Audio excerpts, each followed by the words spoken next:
Le livre de Job, chapitre 21.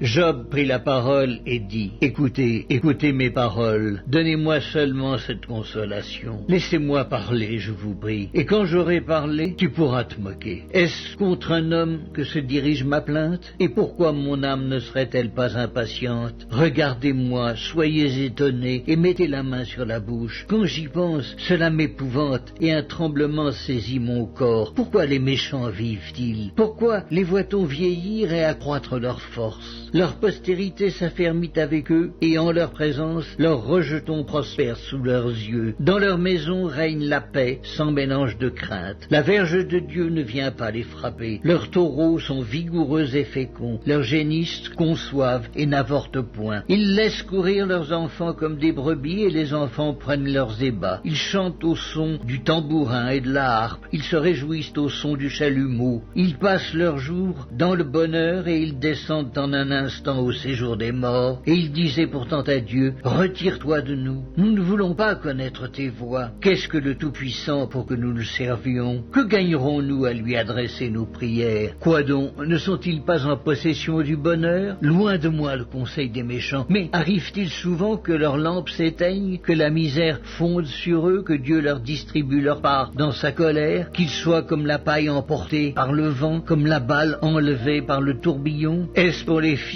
que Dieu réserve le châtiment du Père? Mais c'est lui que Dieu devrait punir pour qu'il le sente. C'est lui qui devrait contempler sa propre ruine. C'est lui qui devrait boire la colère du Tout-Puissant, car que lui importe sa maison après lui, quand le nombre de ses mois est achevé? Est-ce à Dieu qu'on donnera de la science, à lui qui gouverne les esprits célestes? L'un meurt au sein du bien-être, de la paix et du bonheur, les flancs chargés de graisse et la moelle des os remplie de sève. L'autre meurt, l'amertume dans l'âme, sans avoir joui d'aucun bien, et tous deux se couchent dans la poussière, tous deux deviennent la pâture des vers. Je sais bien quelles sont vos pensées, quels jugements iniques vous portez sur moi. Vous dites, où est la maison de l'homme puissant? Où est la tente qu'habitaient les impies? Mais quoi, n'avez-vous point interrogé les voyageurs, et voulez-vous méconnaître ce qu'ils prouvent? Au jour du malheur, le méchant est épargné. Au jour de la colère, il échappe. Qui lui reproche en face sa conduite? Qui lui rend ce qu'il a fait? Il est porté dans un sépulcre, et il veille encore sur sa tombe. Les mottes de la vallée lui sont légères, et tous après lui suivront la même voie, comme une multitude l'a déjà suivi. Pourquoi donc m'offrir de vaines consolations? Ce qui reste de vos réponses n'est que perfidie.